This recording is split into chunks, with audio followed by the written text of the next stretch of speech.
बिस्मिल्लाहिर्रहमानिर्रहीम। बहुत सारे लोगों को आपने ये कहते हुए सुना होगा कि जी 2025 जो है वो रियल एस्टेट का साल है और इसमें जी रियल एस्टेट बेहतर होगी। जबकि आप लोगों ने पिछले सालों में 2022 का एंड 23 24 में इतना रियल एस्टेट को बेहतर देखा नहीं है। तो अभी भी जो इन्वेस्टर है उसका कॉन्फिडेंस लूज है, वो सोचता है कि मैं इन्वेस्टमेंट करूं ना करूं, वो बहुत सारी इस तरह की चीजें हैं। देखिए, बात ये है कि चीजें जो है ना, मार्केट्स जो है ना वो आपस में होती है को रिलेटेड। को रिलेटेड मीन्स हर मार्केट एक दूसरे से कनेक्टेड है।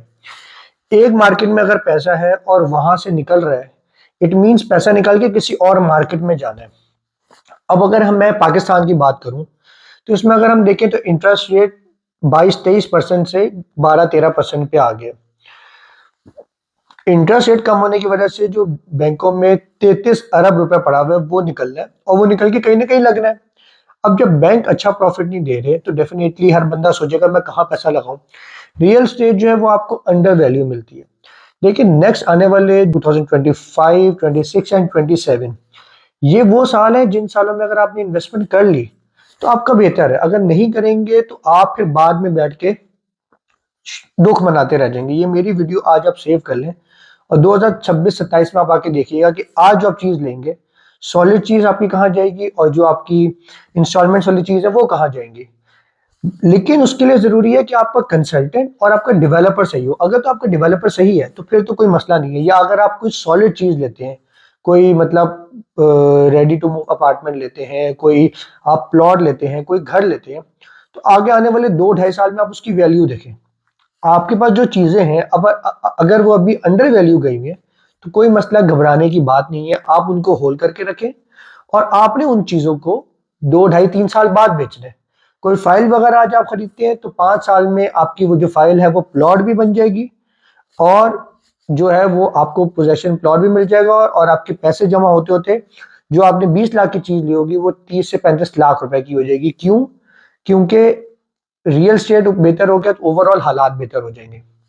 अब अगर मैं थोड़ा सा आपको पिछला एनालिसिस दूं, हम बात करते हैं 2007-8-9 की। उस टाइम जो ओवरऑल रिसेशन आया, बड़े बुरे हालात हो गए। और जैसे मैंने बात की कि 2011, 12, 13, 14, 15 इसमें पाकिस्तान की रियल एस्टेट बहुत अच्छी थी, जबकि जो बाकी रियल एस्टेट है ऑल ओवर द दुनिया की जो है यूएई वगैरह या दूसरी कंट्रीज की वो बहुत ज़्यादा ख़राब थी। इसी तरह फिर उनकी बेहतर हुई तो पाकिस्तान की खराब हो गई। इसी तरह अगर हम देखें 2020, 21, 22 और 2019 से लेकर 22 तक देखें तो उस टाइम पाकिस्तान की प्रॉपर्टी बहुत तेज थी। और उस टाइम अगर आप दुबई की यूएई की प्रॉपर्टी की बात करें वो बहुत ज्यादा डाउन हो गई थी। इसी तरह अब यूएई के हाइप पे है तो पाकिस्तान की डाउन है। देखिए, रियल एस्टेट में इन्वेस्टमेंट का सबसे बेस्ट टाइम होता है जब प्रॉपर्टी की वैल्यू डाउन हुई हुई हो। आप लोग चीज खरीद लेते हैं जब प्रॉपर्टी मार्केट बहुत ज्यादा तेज होती है। अब अगर मैं 2027, 26, 27 में दुबई की प्रॉपर्टी की बात करूं, देखिए उस पर दो चीजों का इम्पैक्ट है। नंबर वन, जो यूक्रेन की वॉर है वो अगर बंद नहीं होती, क्योंकि दुबई की प्रॉपर्टी की चढ़ने की रीजन ही यही है कि उधर से जो है यूक्रेन वालों ने बहुत ज्यादा इन्वेस्टमेंट की हुई है।